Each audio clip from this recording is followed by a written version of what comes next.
Ahora sí, arranco de vuelta entonces. Mi nombre es Luis del Prado, yo soy el director de la Escuela de Negocios de la Universidad del Museo Social Argentino. Les quiero dar la bienvenida en nombre de la universidad, comentarles que contamos con la presencia del doctor Eduardo Cisco, que es el rector de la universidad, y del licenciado Aníbal Luzuriaga, es el secretario general.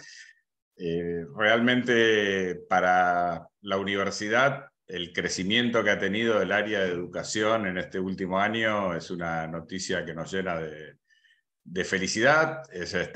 Tenemos actualmente en curso un diploma en gestión y gobierno de la educación que dirige Pedro Yuma, que está aquí presente, que también va a dirigir la licenciatura en gestión educativa, que arranca ahora en los próximos días, en el mes de agosto. Es un ciclo de complementación curricular y bueno, vamos a tener también buenas noticias para el año 2024 con el lanzamiento del profesorado universitario y de una maestría en gestión educativa. Así que realmente la universidad tiene puestas grandes expectativas en el desarrollo del área de educación. Por supuesto, este tipo de actividades, aprovecho para agradecerle a la doctora Tenuto que va a compartir sus experiencias y sus conocimientos con nosotros, ayudan a la difusión de todo este tipo de actividades. Así que muchísimas gracias por conectarse. Les doy la bienvenida en nombre de la universidad y le paso la palabra a Pedro Yuma para que presente a la doctora Marta Tenuto.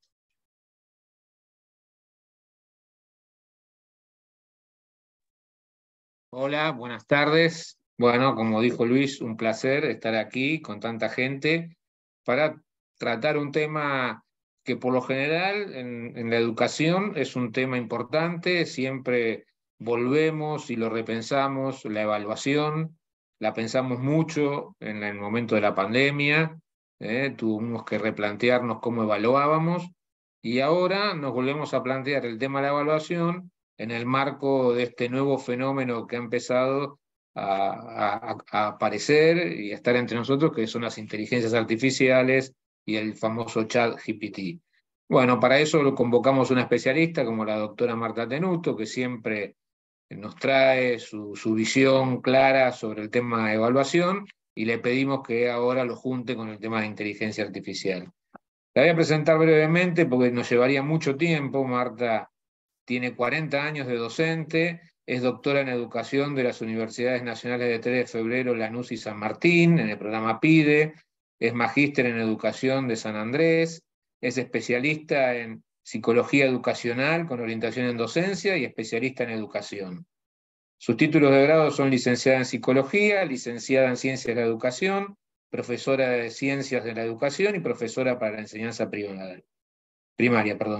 Es directora de la especialización en docencia universitaria de la Universidad de Rosario, coordina el doctorado de educación en modalidad internacional en la Universidad de Palermo para doctorandos de Ecuador y Brasil, es codirectora de la diplomatura en docencia de la Universidad Favaloro y coordina la diplomatura también de diseño, enseñanza y evaluación de competencias de la Universidad de Córdoba. Es docente del doctorado en la Universidad de Palermo, en la maestría de Educación Superior y en la maestría en Salud Pública de la Universidad de La Matanza, del profesorado universitario de la Universidad de Salud, y también es docente de la Casa, de la UNSA, en la diplomatura de Gobierno y Gestión de la Educación, y también próximamente en el ciclo complementario curricular de la licenciatura en Gestión de la Educación. Marta, todo tuyo. Muchas gracias, como siempre. Bueno, gracias a ustedes por la invitación, gracias a los amigos, amigas y colegas por estar presente. Vamos a compartir un momento que espero sea de preguntas más que de respuestas, ¿no? Como habitualmente decimos. Voy a comenzar a compartir. Los voy a perder un poco de vista aquí al costado, nada más me va a quedar. Bueno, entonces vamos a trabajar. Yo voy a compartir brevemente algunas fotos, más que sobre todo de esta presentación que hizo Pedro. Y luego voy a trabajar sobre el enfoque, algunas preguntas, experiencias, dudas, inquietudes. Haremos foco en aprendizaje y sobre todo enseñanza y evaluación. Y en el tercer momento voy a presentar una actividad que le pedí permiso a un estudiante de la maestría de educación superior del año pasado, que hizo una actividad a partir de una propuesta que estuvimos trabajando en la clase, y haremos una actividad de cierre con un Mentimeter. Bueno, en principio el enfoque, la idea es construir un diálogo abierto, si bien yo voy a hacer una presentación sobre algunas cuestiones que seleccioné para trabajar en este encuentro en particular. Creo que vivimos en un mundo entramado, entretejido por vivencias, experiencias y saberes que construimos con los otros, con quienes recorremos un camino, donde nos desarrollamos tanto a nivel personal como profesional. Por lo tanto, si bien esta charla hacia el final, promediando la charla, voy a trabajar sobre algunas orientaciones sobre la evaluación de aprendizajes, no solamente se trata de la evaluación de aprendizajes, sino también del enfoque desde el cual la vamos a mirar. Nosotros decimos con Raúl, que es mi marido, además, que educar es conmover de un modo amoroso y generoso, donde tratemos de propiciar preguntas, ¿no?, en lugar de respuestas. Un poco traer lo que siempre decía Emilia Ferreiro de Piaget, ¿no?, que ponía preguntas donde otros veían obviedades. Y en ese contexto tratar de pensar en un encuentro que nos resulte fecundo. Porque a veces cuando salimos de algún encuentro, de alguna charla, uno dice, ah, sí, estuvo interesante, pero no nos mueve nada. Entonces la idea es que algo nos pase, en ese sentido es conmover. Y porque creemos que la enseñanza y la educación en general está fuertemente atravesada por nuestra implicancia, nuestra implicación con involucrarnos. Por eso hablamos de la pedagogía de la implicación, la pedagogía del sentido, de la generosidad y del humor, que no se puede perder. Lo que va a recorrer esta charla son estas preguntas, pero preguntas que no voy a contestar, sino que se las voy a dejar a ustedes para que reflexionen sobre ellas y vean qué decisiones toman. ¿Qué prácticas personales y profesionales modificaremos? Es decir, ¿qué pensamos de acá al futuro? ¿Qué decisiones podemos tomar? Vamos a trabajar, o qué lecciones en realidad, ¿no?, qué decisiones o elecciones atraviesan, sobre eso vamos a trabajar. ¿Qué prácticas incluiremos, que por ahora no las estamos realizando, y cuáles vamos a abandonar? Les traje una imagen de mi tierna juventud, ¿no?, con los niños de primaria, que recién le contaba a Luis, que muchos me siguen llamando señorita Marta, y cuando me recibí de doctora. Bueno, como dijo Pedro, tengo más de 40 años en la docencia, yo siempre digo que espero que nos saquen cuentas, y me gusta mucho lo que hago. Tengo algunos libros que pueden buscar, los dos últimos, siempre escribo con otros, porque si no me resulta muy aburrido, y los dos últimos son Planificar, Enseñar, Aprender y Evaluar en Educación Superior, y Aulas Híbridas y Bimodal. Me gusta trabajar con otros, me gusta mucho viajar, con lo cual siempre van a encontrar fotos mías en distintos lugares, pero además estoy casada con Raúl, tenemos una hija y una perrita, que es la que están viendo en la foto. Para comenzar, lo que vamos a ver es que estamos atravesados por el cambio, donde el cambio es... ¿Sí? Sí. ¿Alguien quería hablar? Bueno, entonces retoma. El cambio es la constante, es decir, a veces nosotros decimos ¿qué es lo que cambia? En realidad el cambio es lo permanente, es la constante. Entonces lo que tenemos que preguntarnos es cuál es la dirección y el sentido del cambio, hacia dónde vamos y hacia dónde queremos ir. Hacia dónde vamos y hacia dónde queremos ir, que no siempre coinciden. Y para eso traje una frase de Alicia en el País de las Maravillas, que en realidad se llama Las Aventuras de Alicia en el País de las Maravillas, que fue escrita por el matemático, fotógrafo y escritor británico, que escribía bajo el seudónimo de Lewis Carroll. Por favor, dice Alicia al gato, ¿podría decirme qué camino tomar a partir de aquí? Eso depende mucho del lugar a donde se dirija, responde el gato. No me importa mucho, a donde sea. Entonces, no importa mucho qué camino tome. La pregunta acá, que comparto con ustedes, es ¿a qué lugar nos dirigimos? ¿Es a donde sea? Entonces, esa es la primera pregunta que les dejo a partir de lo que nos dice Alicia. Tal vez porque yo me llamo Alicia también. Entonces, ¿qué genera la búsqueda de un cambio? Genera parte de un estado de insatisfacción. Nosotros, hombres y mujeres, todos nos moviliza el deseo y siempre queremos un cambio a partir del estado de insatisfacción. La insatisfacción es permanente, así que si alguien cree que uno logra algo y a partir de ahí, bueno, así se moviliza el deseo, así funciona el deseo.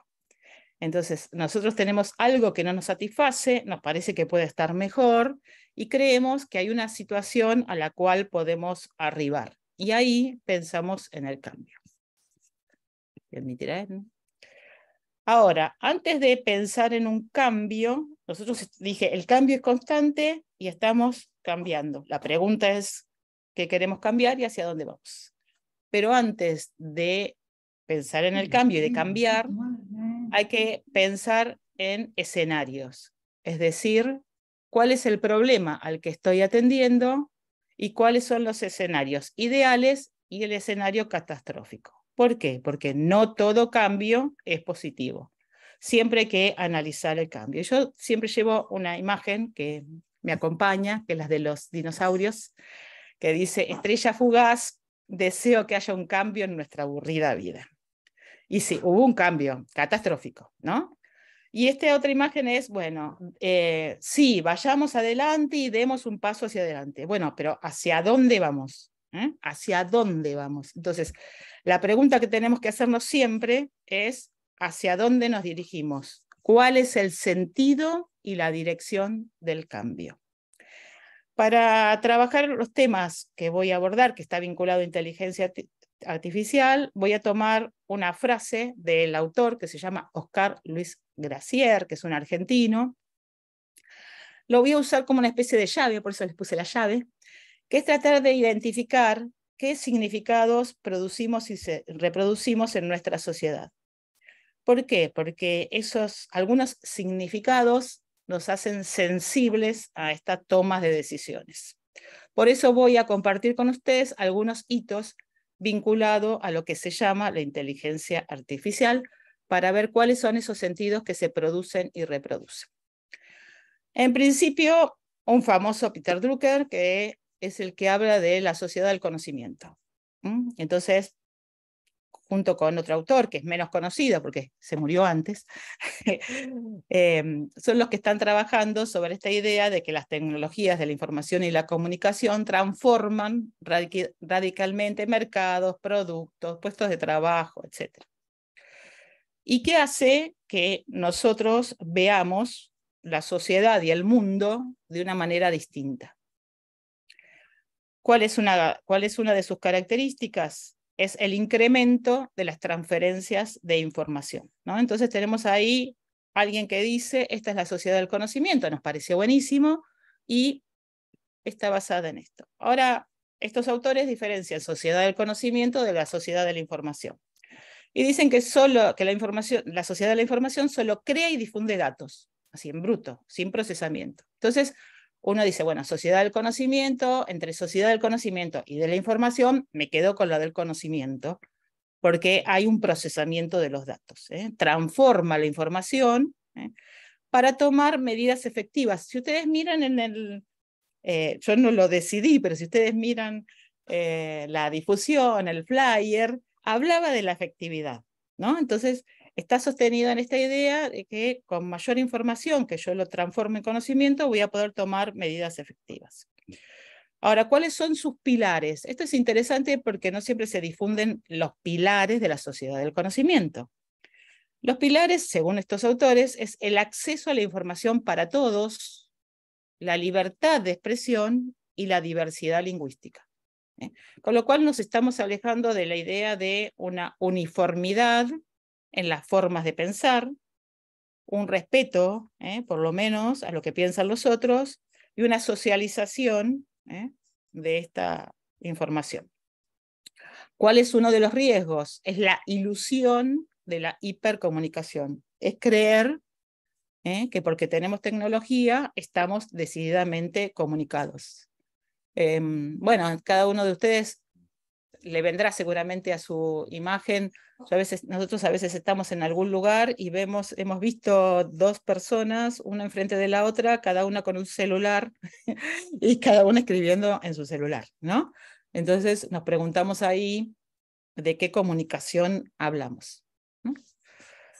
Entonces por ahora yo estoy trabajando sobre esta idea de la sociedad del conocimiento que transforma la información en recursos que me permite tomar decisiones efectivas. ¿Y qué es la efectividad? Es esta capacidad para lograr esto que deseo o que espero, en ese marco. Entonces me muevo por la sociedad del conocimiento. Ahora, cuando yo pienso en la sociedad del conocimiento, lo que también tengo que pensar es que cuando algo afirmo, como diría Bioy Casares sobre Borges, cuando algo afirmo, algo me queda fuera. Es decir, si yo digo que la sociedad es del conocimiento, la pregunta que yo me tengo que hacer es si solo de conocimientos. Y si es solo de conocimientos, ¿qué me queda fuera? ¿Qué de lo posible de las relaciones humanas estoy dejando afuera? ¿Qué estoy dejando fuera? Vinculado a las emociones, a los sueños, a las expectativas, a los problemas, a los desafíos, a los proyectos. Es decir, ¿qué me está quedando afuera cuando yo enuncio que es la sociedad del conocimiento? La alegría, ¿no? El placer por jugar, ¿qué me queda afuera? Bueno, eso se los dejo. Segunda inquietud, ¿qué me queda afuera cuando hablo de la sociedad del conocimiento? Ahora, yo estoy trabajando sobre la idea de los cambios en la educación. ¿Cómo se traduce esto en educación? ¿Sí? Mientras tanto admito a alguien, como diría Saborido, y sigo. Bueno, entonces les traje un relato personal. Dos experiencias que están vinculadas con mi hija, que la tienen ahí. Mi hija ya es más grande, tiene más de 30 años ahora, pero cuando era chica, cuando tenía unos 13 años, mientras que en la escuela le enseñaban a trabajar con Word, ella ya diseñaba páginas web, dibujaba manga y anime, y tenía como otro tipo de desarrollo. La escuela no respondía a su crecimiento creativo. Y tenía una profesora que le decía que no tenía que dibujar porque no copiaba la realidad, ¿no? Después, eso era a los 12 años, después hizo la licenciatura en fotografía y quería hacer una tesis sobre en qué medida la fotografía, era el tiempo del Photoshop, hace 20 años, influía en la construcción de la realidad. Y también le dijeron que no, porque no correspondía a una tesis, ¿no? Bueno, no se desanimó. En la parte inferior tienen a un ornamentador de camellos, ella se dedica a ser contadora de historias, ¿no? Ahí tienen su página, pero lo que quiero es compartir con ustedes es cuántas veces nosotros a los estudiantes que están tratando de desarrollar su creatividad, ¿no? les vamos poniendo trabas en el camino. ¿Y por qué es preocupante? Porque el otro día me dijo una profesora de primer año de la universidad que ella nota que los estudiantes llegan con menos expresividad que antes. ¿No nos deberíamos preocupar? Entonces, nosotros no solamente somos nuestras acciones, nuestras prácticas y nuestros conocimientos, no solo somos la inteligencia, sino también somos nuestros sueños, nuestras emociones, nuestras vivencias. De lo contrario, somos nosotros los que nos estamos transformando en máquinas, porque las emociones, las vivencias, los sueños es lo que nos caracteriza. Ahora entremos por la puerta entremos a la puerta de la inteligencia artificial. ¿De dónde viene la idea? Parte de la intención de lograr que una máquina tenga una inteligencia similar a la humana. Inteligencia, inteligencias, humana. ¿Qué es la inteligencia? Entonces busqué 3 definiciones. Una es del diccionario de Oxford, que dice facultad de la mente que permite aprender, entender, razonar, tomar decisiones y formarse una idea determinada de la realidad. Bien, primer problema, de la mente. Es decir, la definición de inteligencia apela a la mente. Bueno, Piaget, que es muy conocido por todos, capacidad de adaptación, también hablaba de capacidad de resolver problemas, ¿recuerdan? Del mundo que lo rodea.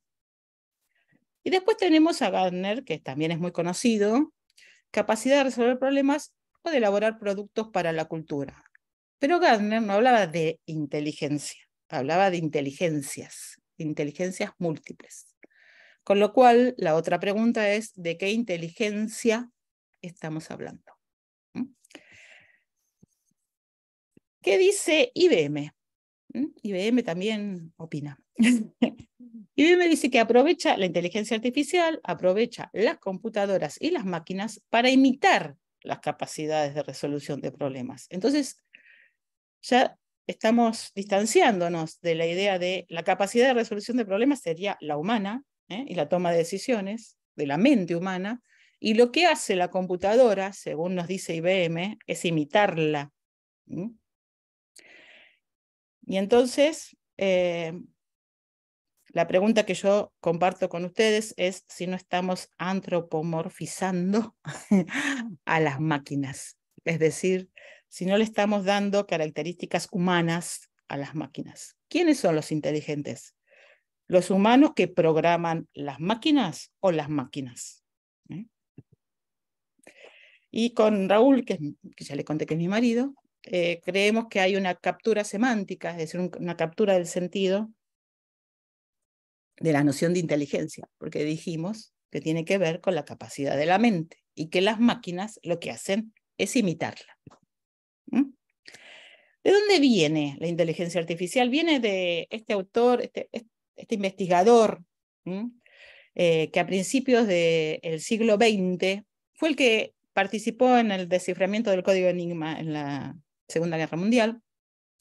Quería demostrar que una máquina programada puede sostener conversaciones como si fuera humano. Es decir, él lo que quería mostrar es que si una máquina podría sostener una conversación sin que nos diéramos cuenta, ¿no?, de esa diferencia entre que lo está haciendo una máquina y que lo está haciendo un humano. Y decía que si lográbamos que el 30% lo creyera, estábamos bien, lo habíamos logrado. Las máquinas hasta ahora no logran pasar ese test, que lo pensaba. La vida de Turing es muy entre interesante y espeluznante en algún punto sobre lo que le pasó. Después tenemos un matemático que ha tenido mucha influencia, que en la década del 60 creó un programa para reconocer las palabras claves en las frases del usuario. Y él decía que modeló una conversación con preguntas abiertas, pero que le había llamado mucho la atención que le creyeran tanto, ¿no?, que lo tomaran tan en serio. Y este matemático dice que lo que hay que hacer es distinguir entre decidir y elegir. La decisión y el control es del proceso industrial, mientras que la elección es del juicio, es decir, es nuestra. Por eso nosotros decimos, la decisión entonces le queda a las máquinas y la elección es nuestra. Por ejemplo, ustedes piensen, ¿uno qué hace con la pareja? No la decide, la elige. Entonces, hay una diferencia marcada entre decisión y elección. ¿Y en qué etapa nos encontramos de la inteligencia artificial? ¿La fuerte o la débil? Es decir, la fuerte es la que tiene por objetivo crear máquinas similares a la mente humana. Estamos en la débil. Les cuento que todavía no hemos pasado a esa etapa. Estamos todavía en el momento de producciones específicas. ¿Para qué nos sirve la inteligencia artificial? Para todo lo que sabemos. Servicio al cliente, motores de recomendaciones y demás. Pero yo hice una prueba, ¿no? Algunos de los robots, ¿no?, que tenemos Todos hemos tenido que chatear con algún robot en el banco, ¿no? Que generalmente no entiende lo que uno le dice. Y entonces le puse al Siri de mi computadora, le puse charla, ven, que dice charla Marta Tenuto, ¿no? Y entonces, ¿qué me dice Siri? Esta es la información de contacto de Marta Tenuto. Y lo hice 3 veces para ver si lograba otra respuesta. Y no logré otra respuesta. Siri solamente encontró esto como respuesta. Es decir, la palabra charla no la identifica, entonces la asimila a contacto, ¿no? Y todos hemos tenido alguna experiencia con robot, donde el bot, que parece que fuera más simpático, nos contesta, pero no le entiendo, claro, no está dentro del repertorio. Por eso lo que pasa, ya en julio, no hace mucho, las Naciones Unidas han dicho que el desarrollo que tiene la inteligencia artificial, tiene que ser gobernado. Es decir, hay una preocupación, porque si bien dicen las Naciones Unidas, tiene un enorme potencial, puede amplificar los sesgos, reforzar la discriminación, los discursos de odio y propiciar niveles de vigilancia de tintes autoritarios. Por eso, una de las cosas que recomiendan es que cuando carguemos datos en esto que es la inteligencia artificial, no carguemos datos personales.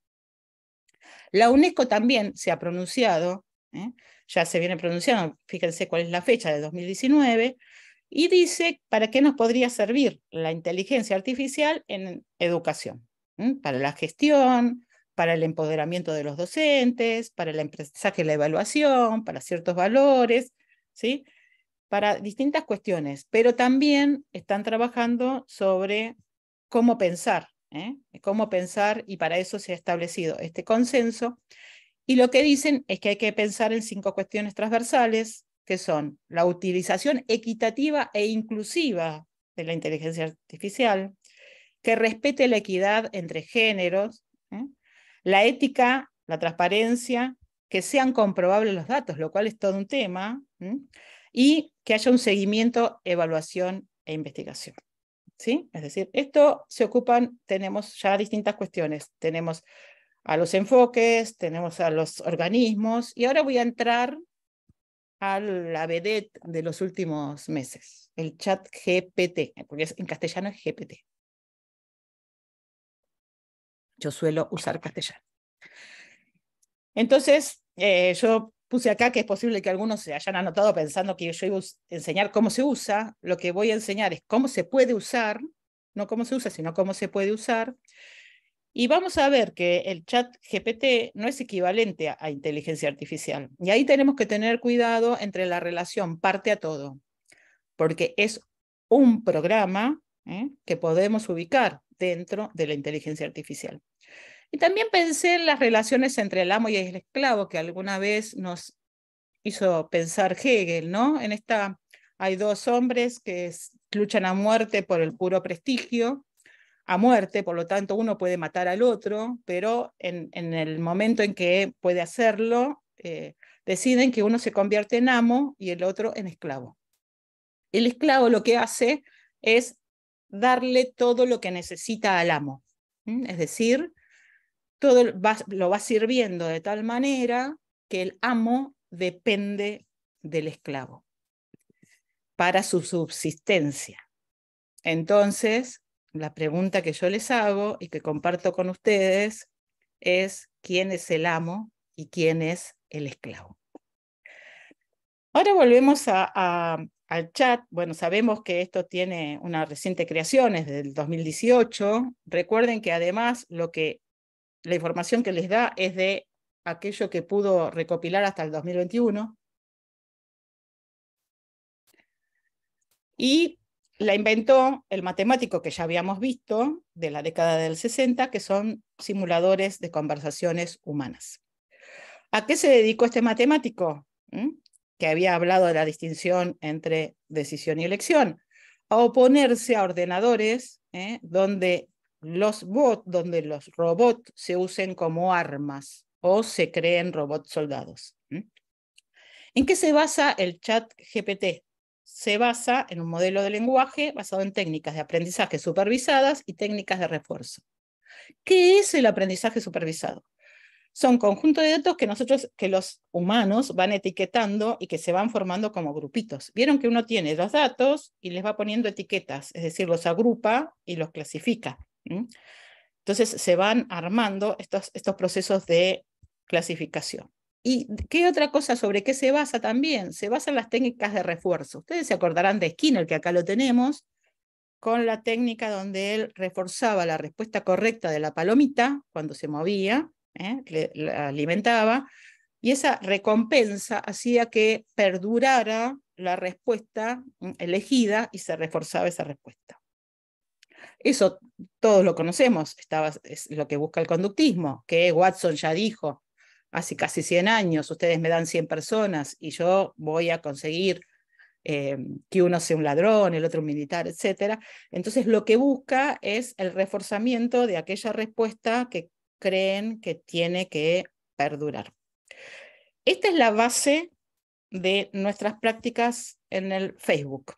Si ustedes miran, el Facebook lo que va haciendo es va armando nuestro perfil, como Google, lo que hace estas inteligencias artificiales arman nuestro perfil, y lo que hace es reforzar aquello que va encontrando que nos va gustando.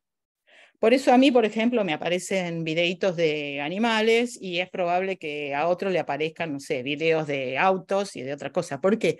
Porque lo que va armando es nuestro perfil y nos va dando aquello que nosotros mostramos que nos gusta.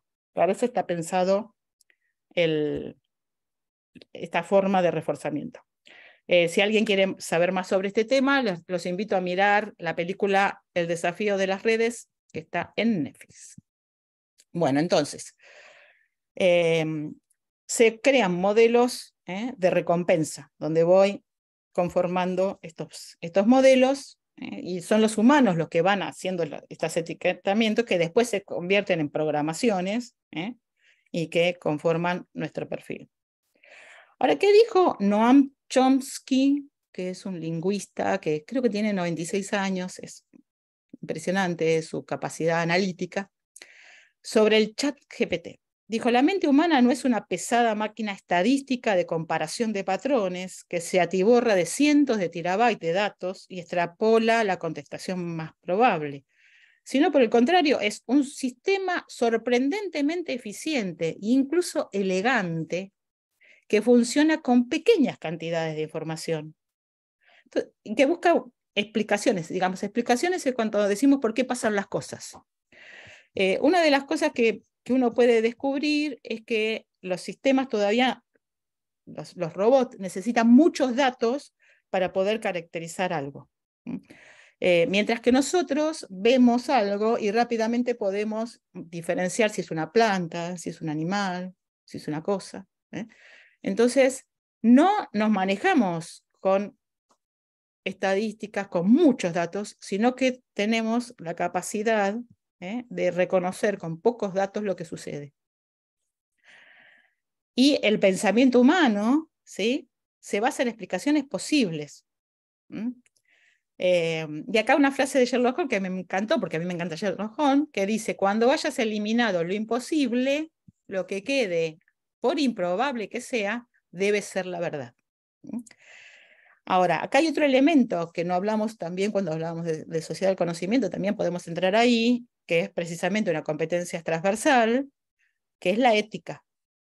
Es decir, en qué medida las máquinas pueden incluir la ética, porque nosotros tendríamos, por lo menos eso esperamos, y tratamos de formar no solo profesionales, sino sobre todo ciudadanos que se comprometan éticamente.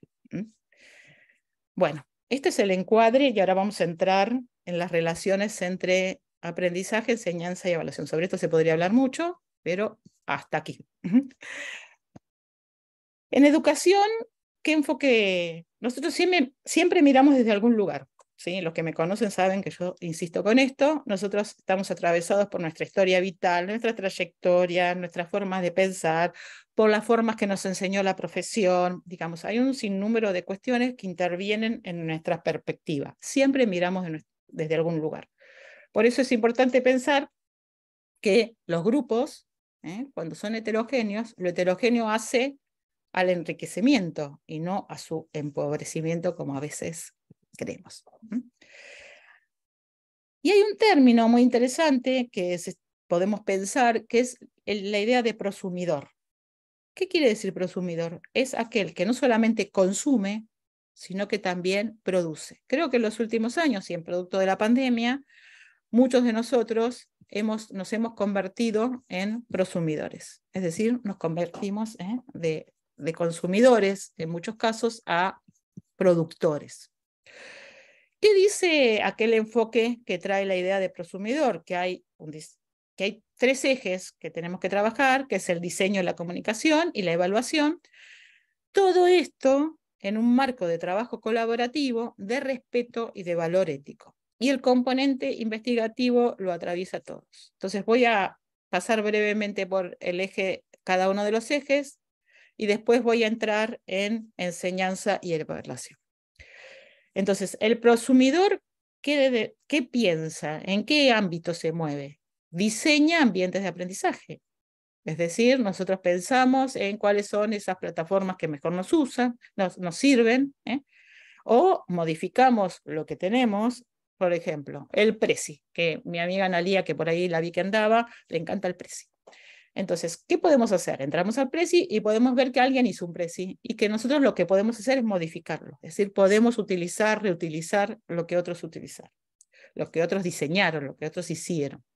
Lo podemos usar también como está, porque está a disposición. Tenemos que pensar también estrategias de comunicación e interacción, y que estas estrategias tienen que ser colaborativas, reflexivas, abiertas a la discusión. También tenemos que pensar en actividades pedagógicas y didácticas. Y acá insisto con que las decisiones, las elecciones, son nuestras. Tenemos que pensar en cómo comunicarlo de una manera abierta, donde trabajemos sobre fortalezas y debilidades con el uso de las TIC o de las TAC, del aprendizaje y el conocimiento, o de las TRIC, como vamos a ver después. Pensando en un aprendizaje donde no sea lo que estoy haciendo ahora, que es hablar nada más, donde participen, donde el otro sea crítico, donde compartamos preguntas, donde cada uno pueda ir buscando sus respuestas. Ustedes saben que a mí me gusta pensar en Hans Gadamer, que trae esta idea del horizonte de expectativas sobre el texto para pensar la clase. Yo voy con preguntas y las voy resolviendo o fortaleciendo. De hecho, cuando uno le pregunta qué se llevan, van a ver que son todas cosas distintas. Para desarrollar la creatividad, trabajar con los otros, que permeen nuestras acciones, y en ciertos trabajos propositivos. Si ustedes, no sé si les pasa, pero en los últimos tiempos parece que es el monumento a la queja, por lo menos en Argentina. Nos dice, bueno, a ver, está bien, analizamos la realidad y ahora pensamos qué podemos hacer, porque con criticarla solo no alcanza. ¿Cuál es nuestro desafío? Avivar la curiosidad. Y acá quiero hacer un paréntesis. Recordemos que los niños, las niñas construyen la realidad a lo largo del tiempo. Si nosotros le ponemos desde pequeños una pantalla delante, van a construir la realidad a través de la pantalla y van a creer que eso es la realidad. Ya está pasando con nuestros niños y niñas que creen que existe un mundo de príncipes y princesas, ¿no? Bueno, preocupémonos sobre lo que está pasando con los niños. Bueno, y hacer una serie de preguntas y poner a disposición experiencias. El eje de la evaluación, alimentar los ejes que ya hablamos, trabajar sobre la retroalimentación y básicamente ir virando de un uso de las tecnologías de la información con un carácter instrumental hacia un uso de las relaciones, de la comunicación con los otros y demás. Para eso, los 4 componentes resultan centrales. Cuando pienso en evaluación, tengo que pensar en planificación, tengo que pensar en aprendizaje, tengo que pensar en enseñanza. En general, cuando pienso en enseñanza, pienso cómo creo que los demás aprenden. Y a mí en los últimos tiempos me gusta trabajar en este camino, que es de las situaciones auténticas, ¿Cuáles son las situaciones auténticas? Aquellas más próximas a la vida social y profesional de nuestros estudiantes, de nuestros aprendices. Es decir, situaciones reales. Yo sostengo, ¿no? Y hoy estaba leyendo un filósofo que decía que la realidad está ahí, nosotros tenemos que... Eso es muy aristotélico, pero creo que la realidad se construye y por lo tanto tenemos que trabajar para esa construcción. Promover el desarrollo de capacidades. Las capacidades llevan mucho más tiempo que aprender algo. Y evaluar para y del aprendizaje. Sabemos que las tareas auténticas requieren una serie de requisitos, pensar en propósitos, destinatarios, incertidumbres, restricciones, recursos y procesos. Y por lo tanto el desafío que tenemos como docentes es pensar en tareas que estén formuladas de la manera más contextualizada posible, para que los estudiantes se sienten en estas situaciones próximas a su desempeño social y profesional cuando estamos hablando ya de la formación profesional o de la universidad. Para eso hay que planificar. Y para poder trabajar tareas auténticas en la evaluación, tenemos que haber trabajado tareas auténticas en la enseñanza. Voy a silenciarlos a todos. Vieron qué tarea fea. Miren, yo dije voy a silenciarlos a todos y salió Siri para preguntarme no sé qué cosa. Bueno, entonces ahora que fuimos de lo general a lo particular, estamos entrando en las prácticas de enseñanza. Nosotros tenemos prácticas de enseñanza que tienen distintas... Yo voy a usar una clasificación entre las posibles. Siempre que utilizo una clasificación, dejo algo afuera, así que, bueno, esta es la que utilizo habitualmente yo. Yo ahora estoy haciendo una exposición, estoy centrada en un saber, o una exposición dialogada, si pudiéramos hacer un intercambio. Y entonces el foco está en el saber, las pruebas pueden ser escritas, orales, estructuradas y no estructuradas. Podría ser una exposición y discusión con un mapa conceptual. ¿Cuál es el foco? En el relacionar y jerarquizar. Y la evaluación la puedo hacer con mapa conceptual porque trabajé con mapa conceptual. Puedo trabajar con una demostración que está centrada en un saber hacer o una instrucción directa, ambas en saber hacer, y entonces voy a tener que evaluar desempeño con un instrumento de registro estructurado como lista de chequeo, escala de apreciación, rúbrica. Nosotros estamos trabajando con clasificaciones. Yo estoy usando una clasificación como otras. Entonces, lo que estoy trabajando es que la evaluación puede ser informal, semiformal y formal. Yo lo que mencioné recién era la evaluación formal. La informal es, por ejemplo, ahora si ustedes participan, si yo digo, bueno, a ver, ¿qué les pareció?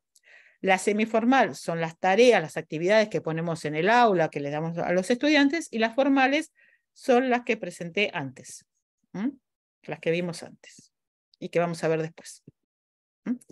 Entonces, las formales pueden ser estructuradas, no estructuradas, orales, escritas o de desempeño.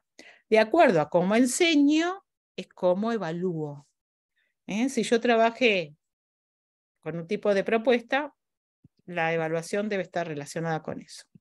Y voy a tener que munirme de algún instrumento estructurado para la corrección. Lista de chequeo, escala de estimación o de apreciación y rúbrica. Ahora, recordemos algo. Si yo quiero desarrollar capacidades, esas estrategias que les mostré recién son insuficientes, porque solamente la que uso mapa conceptual, que trabajo sobre relaciones, me va a servir para desarrollar la capacidad de jerarquizar y demás. Pero las otras, no desarrollan capacidades. Entonces, tenemos que pensar en cuáles son otras estrategias, otras prácticas que me van a permitir desarrollar capacidades. Y la otra pregunta es cómo me voy a apoyar con la tecnología. Entonces, volvamos para atrás. Si yo tengo una exposición dialogada centrada en el saber y voy a tomar como evaluación formal pruebas escritas, orales, estructuradas, puedo tomar algún tipo de evaluación semiformal a través de foros semiformal. Entonces podría poner que vamos a poner un foro colaborativo donde todos tienen que aportar algo. ¿Se acuerdan que la idea era que fueran prosumidores? Es decir, que no solamente nosotros seamos prosumidores, sino que también los estudiantes. Entonces tienen que buscar, llenos de esperanza, y aportar algo. Y puedo ponerlo como criterio de cursada. Es decir, todos tienen que aportar algo y es obligatorio, pero no lleva nota, es obligatorio nada más. Para esto también me puedo servir del Google Drive, con las limitaciones que tiene el Google Drive, que a veces nos dejan, hay que pedir permiso, etcétera, y demás. Pero podría darles, ¿no?, alguna actividad donde ellos trabajen, ellos y ellas trabajen y tengan que compartir, ¿no?, y después tener algún tipo de lista de chequeo, escala o rúbrica si decido evaluarla de manera formal. Puedo usar el Google Form para relevar saberes previos, por ejemplo, en un aula invertida. ¿Cuál es el aula invertida? Recuerden que es cuando le damos a los estudiantes unos videos, materiales, etcétera, y cuando vienen a la clase, vamos a trabajar con ellos. Bueno, ahora, ¿para qué me va a servir el chat GPT? ¿Para qué me va a servir? El chat usa lo que se llaman prompts, que son enunciados, para, entre comillas, comunicarnos, ¿sí? En realidad son instrucciones. Nosotros le damos las instrucciones y el chat busca información. Por ejemplo, de algo que necesito, que me indica cómo puedo hacer algo. Ahora, ¿qué tengo que hacer para que los enunciados sean más precisos? Incluir criterios. Tengo que, cuanto más criterios le pongo al chat GPT, más preciso es lo que me va a responder. Recordemos que es información. Entonces estamos en esto que estamos trabajando. Ahora, si yo trabajo con exposición y discusión, y lo que quiero desarrollar es relacionar y jerarquizar, voy a utilizar un mapa conceptual. Para usar un mapa conceptual, puedo utilizar el Lucidchart, por ejemplo, que es un programa que permite compartir la elaboración del mapa. Es muy intuitivo, es decir, hay que irlo corriendo. No. El único requisito cuando el mapa es compartido es que todos tienen que estar registrados y desde uno de ellos se invita a los demás, que permite desarrollar la capacidad de relacionar conceptos, de jerarquizar, etc. Puedo evaluar con mapas si enseñé con mapas, si no, estoy en problemas. También el Lucidchart permite elaborar diagramas, cuadros sinópticos. Recordemos que la diferencia entre mapa conceptual y cuadro sinóptico es que el mapa conceptual es jerárquico, lo general a particular, y las relaciones entre los conceptos horizontales de la misma jerarquía están en igualdad. Mientras que los cuadros sinópticos, el mapa tiene enlaces, no tiene enlaces el cuadro sinóptico.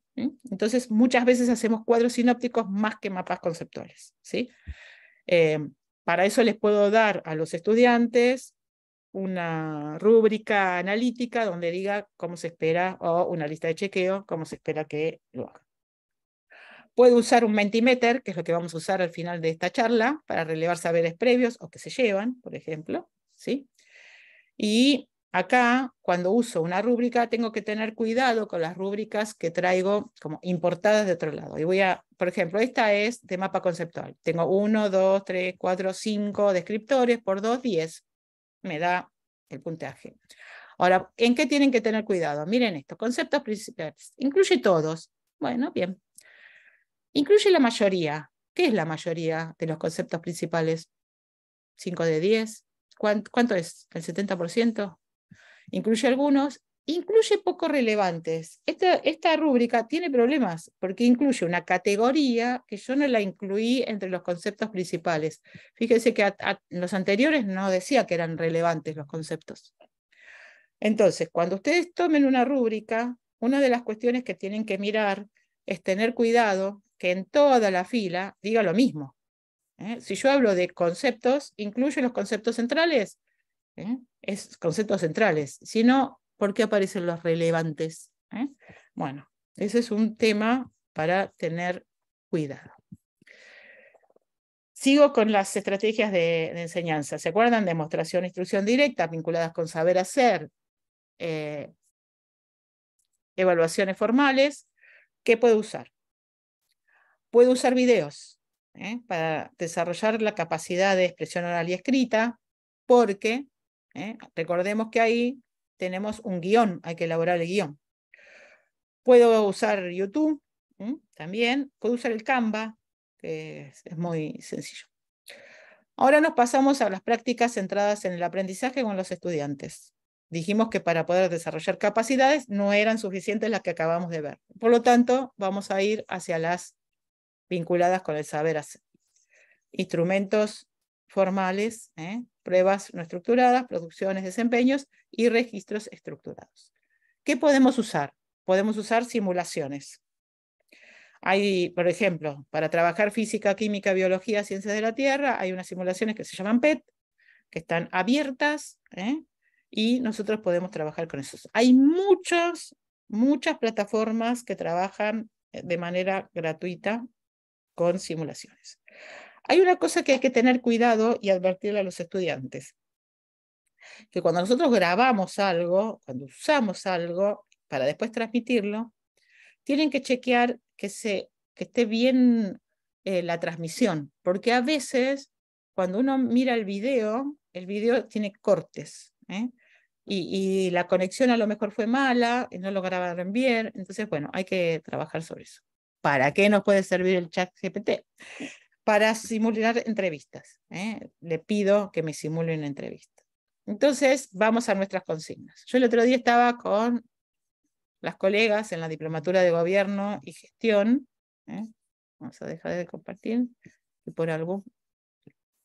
¿Cómo vamos hasta acá? Ya hablé un montón. ¿Vamos bien? Sí, muy bien, muy bien. Muy bien. ¿Un poquito más? ¿Podemos un poquito más? Sí, bien. ¿Sí? Bueno. Entonces, un poquito más y ya terminamos. Para no cansarlos, pero después van a tener que hacer algo ustedes. Entonces, yo les contaba que el otro día estaba con las colegas de la Diplomatura de Gobierno y les dije, van a imaginar que viene el director de la Diplomatura a preguntarles qué se llevan de esta materia. En parejas tienen que elaborar un párrafo. Y ¿para qué me sirvió la plataforma? Estábamos en un Zoom para armar grupos y cada uno de los grupos fue y elaboró un párrafo. El párrafo fueron todos distintos, porque para poder elaborar el párrafo tienen que haber estado en la clase y el GPT no me sirve para elaborar el párrafo, porque el GPT no estuvo en mi clase y por lo tanto no va a poder responder a consignas auténticas. Entonces, ¿para qué me sirve el GPT? Para buscar información. ¿Para qué no me sirve? Si yo le pongo consignas próximas al desarrollo profesional y social de los estudiantes, no va a poder responder, porque yo necesito que respondan de manera contextualizada. Entonces ahí tenemos ese tema. Recordemos que los desafíos cognitivos son diferentes. Entonces, si yo voy a trabajar esto de imaginen que tengo que trabajarlo en la enseñanza y después lo voy a trabajar en la evaluación. Y que también tengo que trabajar con devoluciones constructivas, es decir, con la más llamada feedback o retroalimentación, que ayudan a clarificar el buen desempeño, que le permiten autoevaluarse, que fomentan la interacción. Y entonces acá, ¿qué puedo usar? Yo puse algunos, hay muchísimos. De hecho, vi que algunos de los colegas que trabajamos en un curso de elaboración de materiales andaba por allí. Podemos trabajar con un podcast. Podemos trabajar con foros. Hay foros de Moodle que permite grabar 2 minutos un video o un audio. Podemos trabajar con Spotify. Podemos trabajar con un programa que se pronuncia Anchor, pero se llama Anchor, y que se baja al celular. Entonces, hay una serie de programas y de recursos que nos permiten hacer devoluciones constructivas. Hay otros que nos permiten recuperar lo que hemos realizado. Acá hay uno que es interesante. Este es un descubrimiento que me trajo Raúl de una clase que vio de una colega, y que si ustedes miran, tiene una serie de materiales a disposición, que por ejemplo, este enlace tiene como, ¿vieron lo que aparece en la televisión, ¿no? Que uno le pega y gira una rueda? Y entonces va haciendo distintas preguntas y los estudiantes van contestando las preguntas. Tiene un cierre lúdico. También podemos usar un TikTok para recuperar la clase. Entonces, yo les voy con permiso de mi estudiante, ya estamos finalizando, les voy a mostrar un TikTok que armó Un estudiante el año pasado, cuando ante la consigna ustedes tienen que compartir qué aprendieron, qué se llevan de esta clase, y era la consigna para la semana siguiente. Era una clase de didáctica universitaria, y el estudiante, como ustedes pueden ver, armó, vamos a darle audio, 1 minuto con 25. Es decir, él recuperó lo que vimos en la clase, que yo lo voy a compartir La ahora. doctora Marta Tenuto nos invitó a recorrer las teorías del aprendizaje a través de un viaje en tiempo y espacio para poder ponernos en contexto de donde los protagonistas fueron moldeando las distintas ideas. Pero antes de comenzar, nos propone cuestionarnos el sentido común, cómo tenemos una construcción cultural para tener respuesta a diferentes situaciones sin un nivel de reflexión. ¿Y qué es lo relevante? Que podamos reflexionar las decisiones que tomamos como docentes. Muy resumido, los modelos que estuvimos viendo son el modelo individualista, los modelos individualistas, donde hay una enseñanza-aprendizaje, un estímulo-respuesta, repetición y ejercicio. Hicieron pruebas con animales, gato, paloma, conejos, y entendiendo que el hombre aprendía de la misma manera. Por otro lado están los modelos contextualistas, donde el sujeto aprende en situación.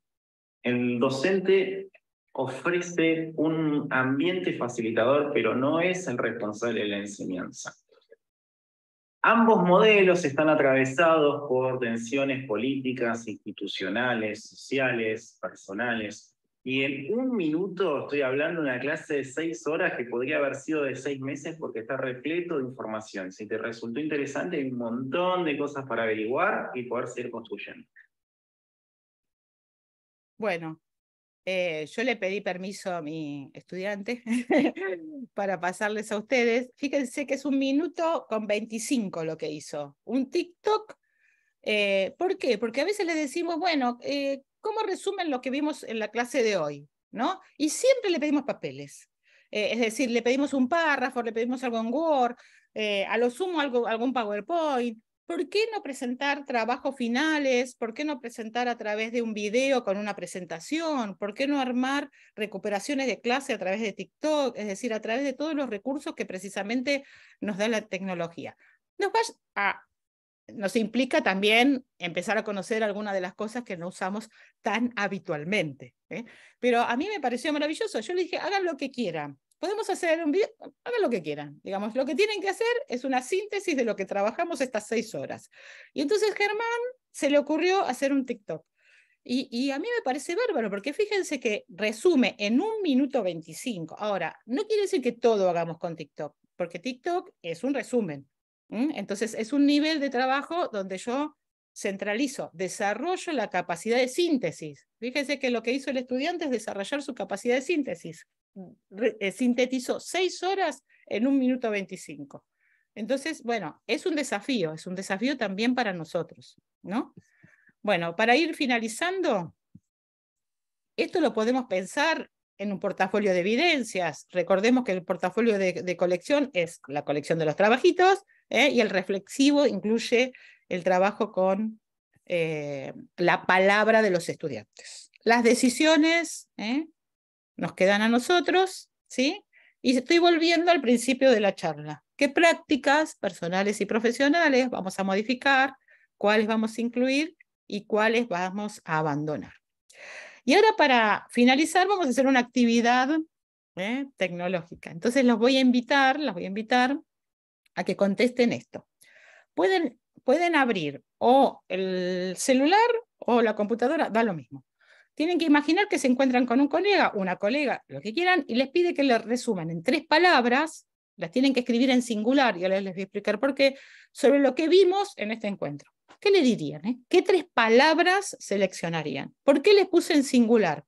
Porque lo que se va a formar es una nube de palabras. Y entonces, si ponen aprendizaje, y aprendizaje no lo integra, porque es una inteligencia que todavía está limitada. Es decir, la nube de palabras no las une las palabras en singular y en plural. Entonces, tienen que entrar a menti.com, tienen que colocar este código 1562-4667, Y ahora voy a compartir la página de Menti, que lo tengo acá. Voy a compartir la página de Menti. Aquí. Bien, entonces se supone que acá vamos a encontrar las palabras que ustedes... ¿Ven? Acá empieza a aparecer. ¿Ven cómo aparecen las palabras? ¿Se me fueron? Por favor, repita el código. Acá está arriba, mira, la tenés arriba. 1562-4667. ¿Nos puede poner en el chat directamente para en el enlace? La Muchas gracias. www.menti.com y el código es 1562-4667. Si ustedes miran, pueden ver cómo se van a ir formando la nube de palabras. Lo que estoy compartiendo.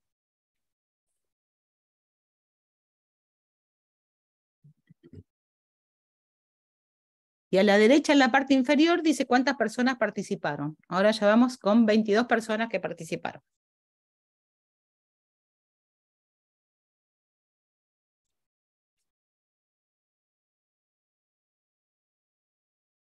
Esta es la parte más interesante que uno ve que se llevan.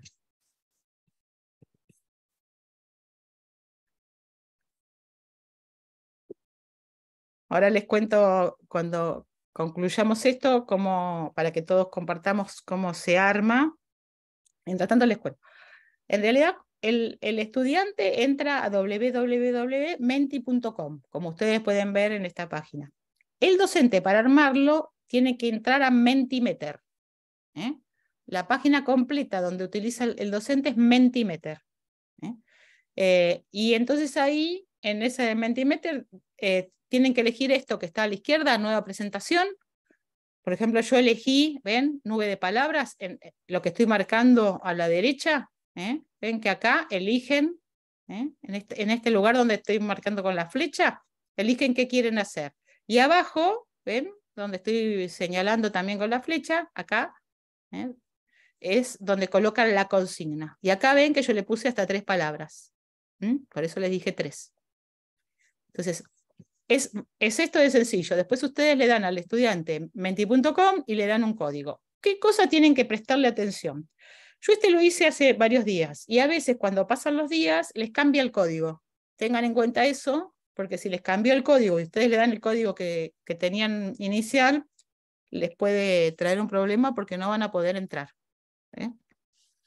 Bueno, ahora ya tenemos 87 personas que están, inteligencia parece grande, aprendizaje, evaluación, enseñanza, prosumidor, inteligencia artificial, tecnología, innovación, novedad, mente humana, creación, participación, interesante, tecnología. Bueno, ¿qué es lo que se puede hacer después? Después que terminan de participar, esto se puede bajar, se guarda y se comparte. ¿Qué tienen que hacer para usarlo de manera que no les cobren? Porque este es un recurso gratuito, pero ¿cuándo es gratuito? Si lo usan 3 o 4 veces. Si ustedes lo usan más de 3 o 4 veces o 5, es posible que les hagan un cartel que les dice que tienen que pagar. Entonces, ¿qué hacen? Lo bajan los resultados, eliminan lo que ya hicieron y empiezan a usarlo de nuevo. Es decir, lo pueden usar mientras ustedes eliminen, que no queden demasiadas actividades dentro de su perfil. Es decir, esa es un poco la idea. Bueno, ahora voy a dejar de compartir, después si quieren lo volvemos a compartir. Y para finalizar,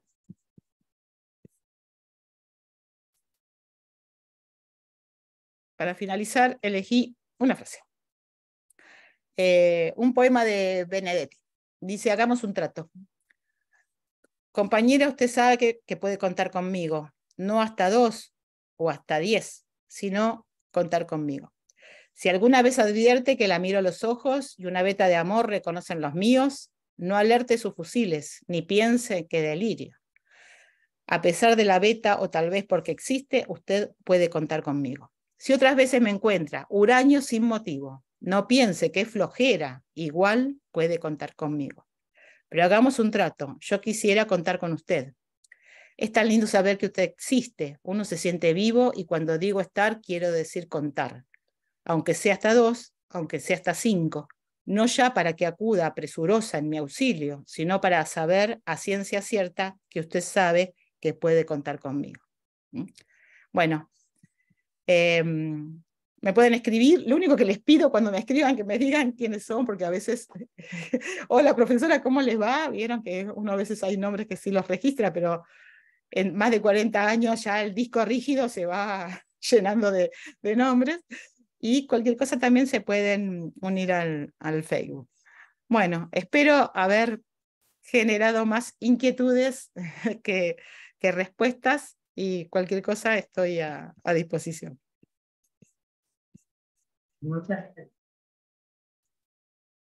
Muchas gracias, profesora. Buenas noches.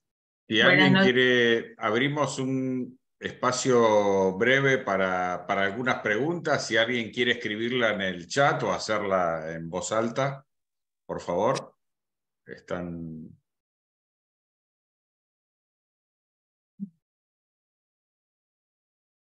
Sí, buenas tardes. Yo hice una pregunta. Perdón, lo tenemos a Néstor. Vamos por orden. La tenemos a Néstor Mucio, que fue el que primero levantó la mano. Adelante, Néstor. Hola, Néstor, ¿cómo te va? Hola, doctora, ¿cómo le va? Un gusto estar nuevamente en contacto con usted. Bueno, la verdad que usted ya me conoce de varios cursos. Yo vine interesadísimo en esto por el tema que iba a abordar. Usted se extralimitó, se fue a otros temas de aprendizaje, en fin. Yo quería hacer centro en la parte de inteligencia artificial. La verdad que tengo una mala experiencia porque me tomó mal parado en la materia del primer cuatrimestre. La aparición de ChatGPT.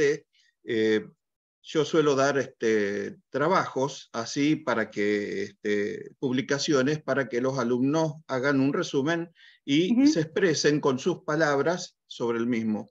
Entonces empecé a encontrar producciones de los alumnos con perfecto, digamos, inclusiones de palabras, que inmediatamente me di cuenta que no eran elaboraciones de los... ¿Cómo? Que algo pasaba.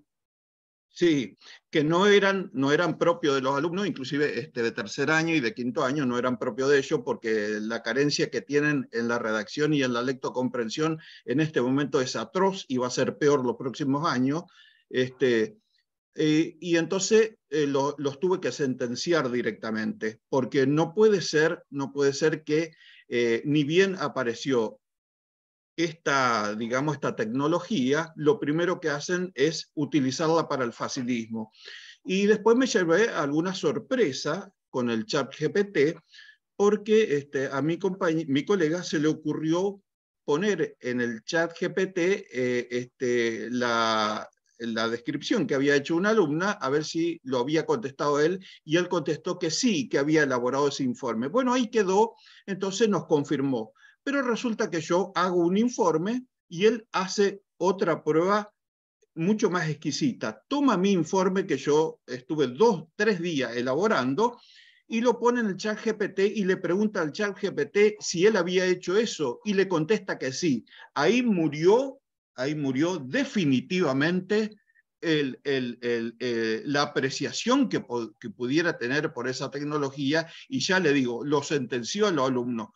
Ahora yo empiezo otra materia en el segundo cuatrimestre, así que ya les voy a advertir en la primera clase que no me utilicen, porque se los reconoce al instante que son descripciones que no describen los alumnos por la carencia de redacción que tienen. Son redacciones perfectas que le tira el ChatGPT sobre temas conocidos, por supuesto, en la parte de enfermedades, en fin, biología, etcétera, tema, o sea, evidentemente no cabe duda que tiene mucha información GPT, ¿no? Sí.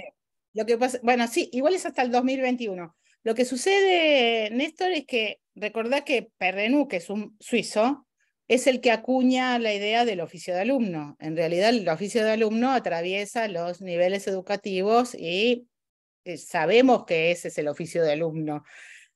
Por lo tanto, nuestro desafío es tratar de pensar en consignas que tengan que ver con nuestras clases. Si nosotros hacemos consignas contextualizadas, el chat GPT no va a poder contestarlas porque no estuvo en nuestras clases. Entonces va a ser imposible que pueda acudir al chat o a cualquier otro programa para poder responderlas, porque es una consigna contextualizada a lo que nosotros vimos.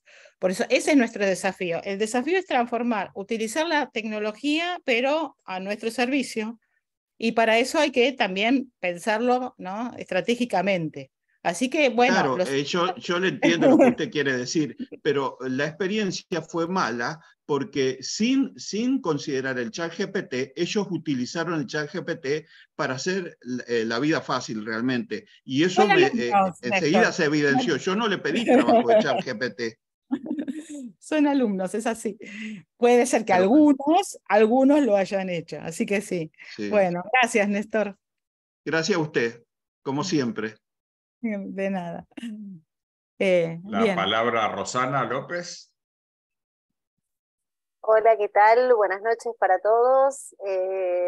Doctora Tenuto, la verdad es que me quedé con ganas de más sobre la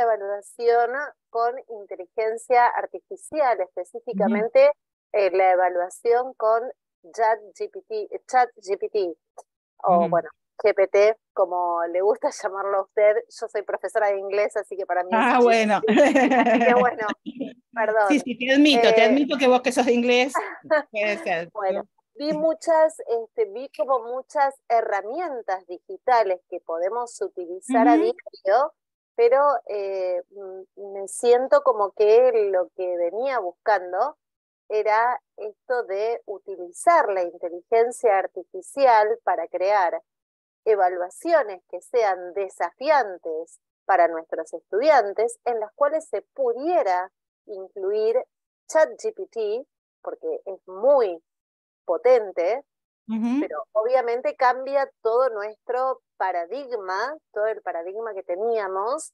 Entonces nuestras consignas de evaluación deben ser completamente distintas. Claro. Nosotros nos ponemos a pensar en el famoso copy-paste, o como yo lo llamo copy-pastear. En español, también hace un montón de años nos dirigíamos a Encarta o después a Wikipedia, ¿sí? Y de todos modos, nuestros estudiantes podían hacer exactamente lo mismo que con ChatGPT. Entonces, es como que me quedé ahí con... Ahora lo que hace, la diferencia es que el chat lo que te hace es seleccionarlo, y antes lo seleccionabas vos. Digamos, el criterio vos le das la orden y hasta cierto punto, el programa selecciona por vos. Hasta cierto punto, depende de cómo yo use el prompt. Claro, porque depende de la instrucción. Por eso yo les decía que el tema, si pensamos en el chat nada más, el tema, que es lo que dicen las recomendaciones, es que tiene que ser tan preciso y sumarle criterios de búsqueda. Con lo cual ahí el desafío está pensado en realidad en cómo construir esos criterios de búsqueda. Ahora la pregunta es, ¿el inteligente es el chat o es el que construye los criterios para que el chat conteste? El que construye los criterios para que el chat conteste, obviamente. Claro, y entonces esto es lo que podemos usar en favor también de nuestros estudiantes. Claro. ¿Cómo enseñarles a crear criterios, a crear prompts que realmente desafíen eso que ellos tienen que investigar. Y bueno, me parece que por ahí va la cosa, en discrepancia con lo que decía, no sé si era Felipe el que estaba hablando anteriormente, pero bueno, me pareció importante rescatarlo porque creo que la inteligencia artificial llegó y llegó para quedarse. Entonces somos nosotros los que tenemos que cambiar nuestra forma de enseñar, nuestra forma de evaluar, una vez más, como lo hicimos muchas veces, pero no tomarlo como enemigo, sino como un ¿cómo aliado. pensar en crear criterios? Y el otro tema es que siempre las evaluaciones tienen que ser, apuntan a un repertorio de actividades, porque si nosotros solamente evaluamos algo, nos quedamos centrados en ese tipo de evaluación. Entonces, bueno, en algún caso enseñaremos cómo crear criterios, en otro utilizaremos el mapa conceptual, en otro utilizaremos, por ejemplo, nube de palabras ahora se está utilizando para sistematizar respuestas de encuestas, ¿no? Nosotros hemos hecho una investigación y lo que hicimos es, en respuestas abiertas, después se cargan las nubes de palabras y uno puede ver cuáles son las respuestas más frecuentes en una nube y rápidamente la puede identificar. Entonces, depende lo que quiero hacer, es aquello que voy a usar. Y lo que yo invito es a pensar que el chat es una herramienta más y que lo que tenemos que enseñarles es a usar la herramienta y que vean que es una herramienta al servicio de, pero que las decisiones las tenemos que tomar nosotros, que somos los que tenemos que desarrollar, ¿no? Los criterios de búsqueda, y ese es el desafío mayor. Claro, ahí está el mayor desafío de los docentes, justamente, buscar esos criterios de búsqueda o esos prompts que le tenemos que dar al chat, de repente, y es casi imposible contrarrestar, porque hasta ahora no encontré ningún programa anti-ChatGPT, porque les he cargado a un montón respuestas. Hay uno nuevo que se llama algo así como perplejidad o algo por el estilo, que está en inglés y que parece que supera al chat en cuanto a complejidad del tipo de respuesta que tiene. Sí, se llama Perplexity. Perplexity realmente supera muchísimo. Supera y da la fuente también, que es importante. Claro. Así que también tenemos que pensar que este es un programa que seguramente será superado ahora por otro y después por otro y que van a aparecer muchos más. El tema es tratar de pensar para qué vamos a usar cada uno de ellos. Ese es nuestro desafío, organizar la planificación de la enseñanza y de la evaluación en relación a qué de eso vamos a utilizar. No todo el tiempo. No todo el tiempo, exacto, pero lo que me refería es a que no hay ningún programa que realmente hasta el momento nos detecte si un texto fue creado con ChatGPT. Es una cuestión nuestra como docentes, si termina diciendo en resumen, y si está todo muy como... En las universidades nosotros tenemos un sistema de control de plagio. Hay un programa que tiene un sistema de control de plagio que lo que hace es ver en qué medida esas frases fueron usadas por otros y no están citadas. Entonces te marca verde, amarillo y rojo. ChatGPT lo que tiene, en mi experiencia, perdón, y con esto termino, en mi experiencia yo lo he probado estando con mi hijo y mi nuera al lado, los tres hacerle la misma pregunta, y tiene la capacidad de enviar, en ese caso, 3 respuestas que, si bien dicen lo mismo, son diferentes. ¿Por qué? ¿Por qué? Yo tengo un supuesto. ¿Por qué te las manda distintas? Porque para mí aplica el mismo principio de Google. Google lo que hace es armar perfiles, igual que Facebook. Arma tu perfil. Entonces, como te arma tu perfil, a vos te contesta una cosa y a otro le contesta otra, porque tiene otro perfil. Entonces nos va respondiendo en relación a nuestro perfil, que primero lo armó, porque vos, algunos datos, nuestros datos están todos ahí, y igual que el Facebook. Es decir, arman nuestro perfil, si no, hagamos una prueba.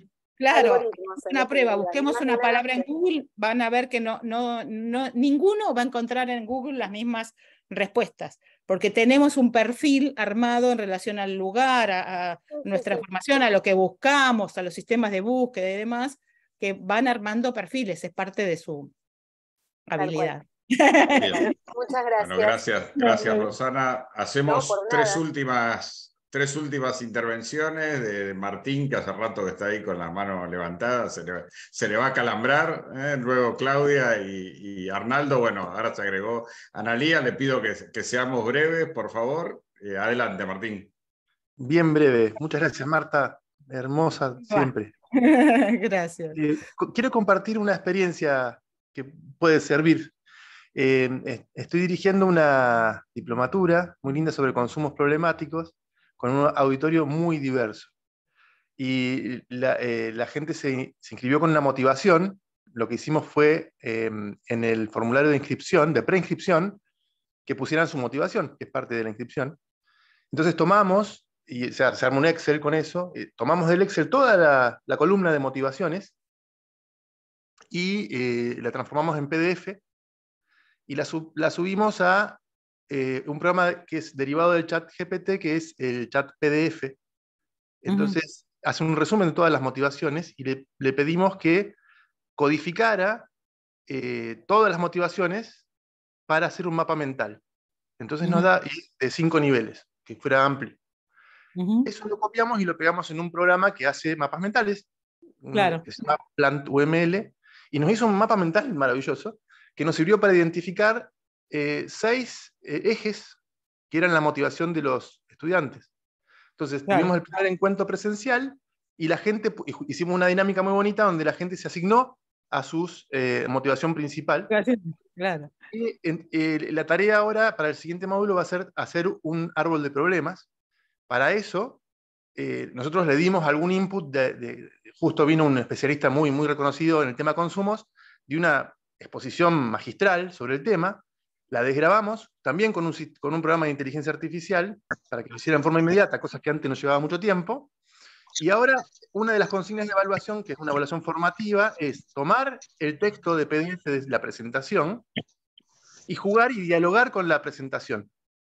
Entonces los alumnos van a tener que escribirle preguntas sobre los temas que más les interesen y le vamos a pedir que transformen algún aspecto que les interese más, también para ir evaluando motivación, y que lo dirijan armando un mensaje de Instagram, y ese mensaje de Instagram usarlo para transmitir el mensaje sobre consumos en prevención, y que nos sirve también para que ellos vean cuál es la limitación de estas herramientas, porque por ahí te tira cualquier fruta. Entonces, como vos ya conoces el texto, ya escuchaste y ves que el lenguaje no es el que vos querés, y te dice, bueno, entonces, algo suena raro. Nos tienen que mostrar qué le dio la inteligencia artificial y ellos qué generaron y que lo transmitan.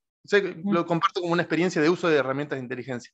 Pero está súper interesante porque lo que vos estás mostrando precisamente, primero que necesita mayor planificación nuestra. Es decir, si yo me siento, digamos, o me paro y hablo, no hay problema. Ahora, si yo quiero hacer un relevamiento de los motivos, quiero sistematizarlo, después lo paso al chat de PDF, después lo paso al mapa conceptual, en este caso al mapa mental, y después lo presento. Fíjate que yo lo tengo que tener planificado. Todos esos pasos lo planifiqué, pensé cuáles eran los recursos que más me iban a servir, pensé cómo lo iba a presentar, para qué lo iba a usar. Es decir, lo que tiene, que aunque parezca mentira, requiere mayor planificación, porque como vos tenés que hacer una serie de acciones que estás pensando, requiere mayor planificación. Así que es una herramienta que es súper interesante porque potencia muchas cosas que antes hacíamos artesanalmente. Claro, me quitó la parte esclava y me quedé con la creativa. Claro, pero requiere de una planificación de cuáles van a ser, qué vamos a usar y cuáles van a ser nuestras acciones, ¿no? Entonces, siempre el tema es cómo lo uso a mi servicio, ¿eh? Es decir, qué decisiones tomo para que esté al servicio de la enseñanza, de la evaluación, del aprendizaje. Bueno, gracias. Gracias, Martín. Claudia, por favor. ¿Qué tal? Me parece sumamente rico todo lo que están aportando mis colegas. En mi caso, yo soy docente de primaria y con los chicos en primaria hemos trabajado desde hace un par de años en nuestra institución la plataforma educativa. En pandemia nos salvó la vida, por así decirlo, porque los chicos la tuvieron como una gran herramienta. Y este año particularmente nos planteamos con mis compañeras trabajar en un proyecto basado en un problema. Y lo planteamos a partir del viaje de los sueños de Belgrano.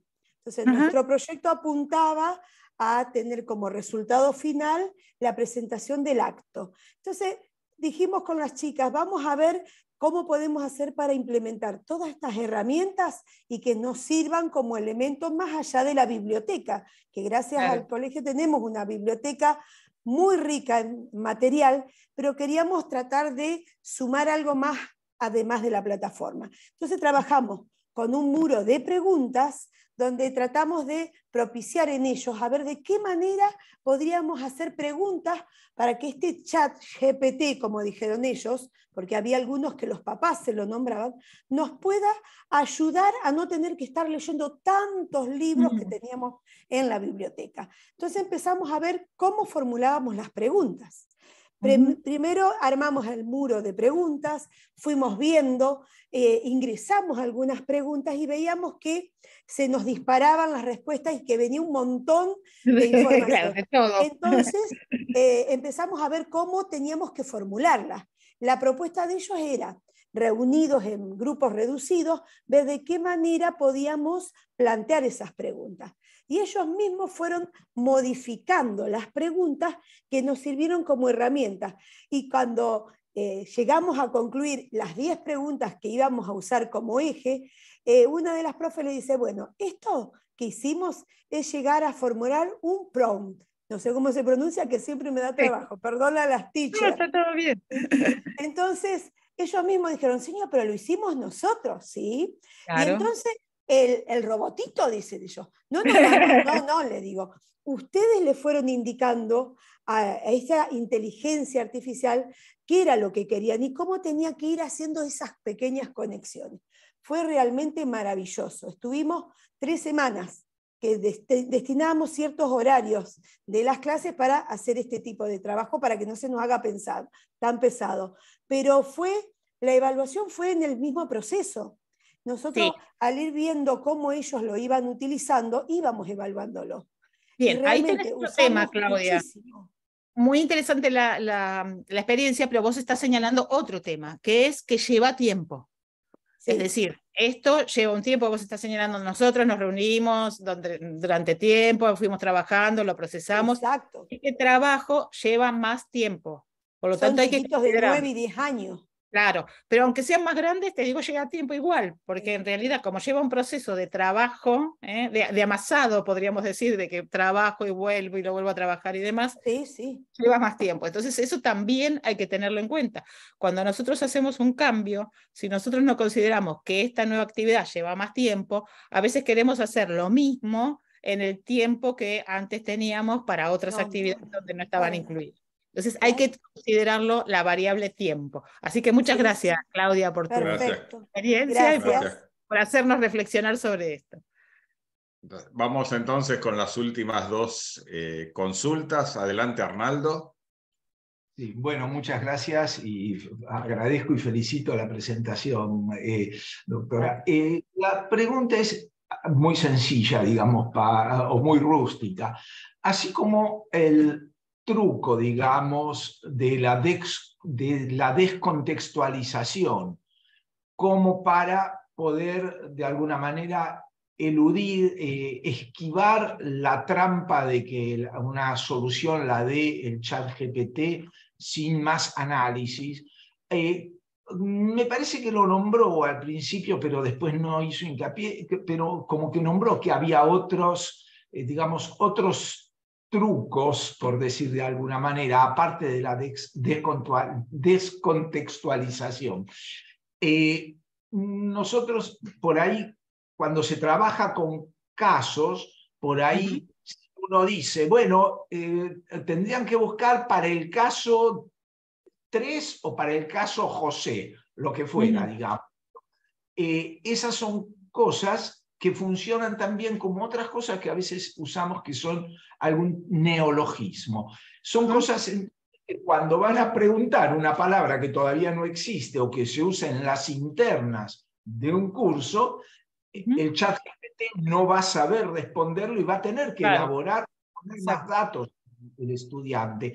La pregunta es si a qué otros, yo digo trucos, perdone, pero digamos, qué otras maneras, qué otras prácticas uno puede utilizar como para eludir un poco esa trampa que en realidad se hace a sí mismo el estudiante, porque termina no elaborando lo que tiene que elaborar para su propio desarrollo. Pero, a ver. Sí, yo lo que haría es trabajar precisamente trabajar con ellos un ejercicio con el chat, a ver qué pasa y cómo lo resuelven sin el chat, por ejemplo. Digamos, a veces lo que uno puede hacer es ver, bueno, a ver qué hace el chat y qué cuestiones no cubre. Por ejemplo, recién decía Martín, bueno, a veces dice cualquier cosa, ¿no? Entonces, criterios de validación de la información, ¿sí? Acá, por ejemplo, hubo en un programa, 5 periodistas le pusieron su información y le pidieron que dé sus datos. Y de los 5 periodistas, ninguno había acertado, el chat GPT no había acertado a ninguno dónde había nacido. Aparecían otras cosas. Es decir, hay temas vinculados a la validación de los datos. Es decir, ahí depende del nivel educativo que nos encontremos, hay cuestiones que nosotros tenemos que trabajar sobre cómo buscar información, que es precisamente cuáles son los criterios de búsqueda. Y ahí tenés un tema importante para ver, para controlar, ¿no?, las respuestas. Yo trabajaría sobre, pero te lleva tiempo, digamos, vamos de nuevo. Más allá de que esté relacionado con lo de uno, tendrías que hacer un ejercicio con una actividad cualquiera, que todos le ponemos una información y a ver qué nos responde para que vean qué tipo de información recibimos y qué calidad tiene esa información. Entonces ahí a enseñarles a evaluar la calidad de la información. Ven que pero lleva un tiempo eso. Funcionaría, por ejemplo, hacer algo al revés, sumar a lo nuestro el chat GPT y decirle a los alumnos, miren, vamos a trabajar sobre esto. Cada uno pregúntele al chat GPT tal cosa y lo que ustedes me tienen que presentar son 3 críticas a la respuesta. Claro, ves que lo que haces es usarlo y mostrarle cuál es el criterio que le vas a aplicar a la información que te viene. Es decir, eso creo que es el desafío que cada uno tiene que leer a la luz de la materia que da, del nivel que se encuentra. Porque también depende si estamos en la universidad, si estamos en el grado, si estamos en el secundario, si estamos en formación docente. Yo pensaba, bueno, en formación docente, el chat GPT no nos va a decir cómo enseñar. Es decir, Analía está ahí, que trabaja en formación docente, nos puede a lo mejor ayudar en un programa, pero resulta que el programa tiene que estar atravesado por cómo lo pienso yo. Y entonces, bueno. Así que bueno. Muchas gracias. No, al contrario.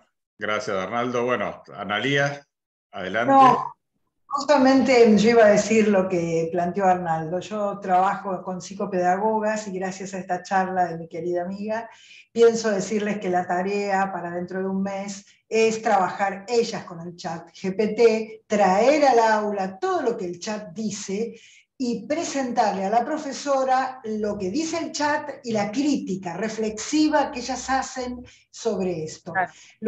Justo lo que dijo Arnaldo. Lo que quiero decirles a mis queridos compañeros, los que ya somos mayorcitas, es que alguna vez la televisión fue el gran enemigo de la escuela. También el cine fue el gran enemigo de la escuela.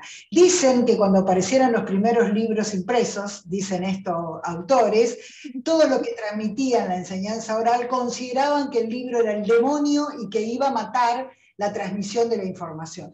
Me parece que los humanos tenemos esta tendencia con la cual tenemos que trabajar de dejar de fabricarnos demonios. No hay demonios, hay cambio, hay transformación social. Y miren esta pavada que estoy diciendo, que me traigan a clase lo que el chat contestó. Y bueno, el trabajo sobre eso, reflexiono, critico, me fijo lo que falta, analizo el lenguaje. La televisión no fue, bueno, fue una gran enemiga para algunos educadores, para otros fue una gran amiga.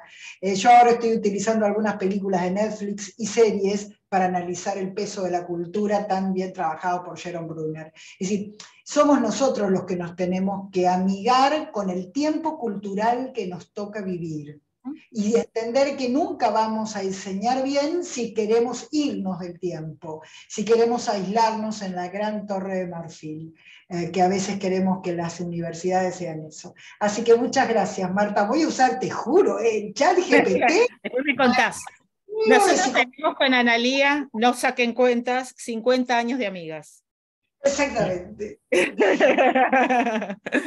Así que... Pero existían otras cosas, qué sé yo. Bueno, vamos por la vida. Bueno, muchas gracias, Analía.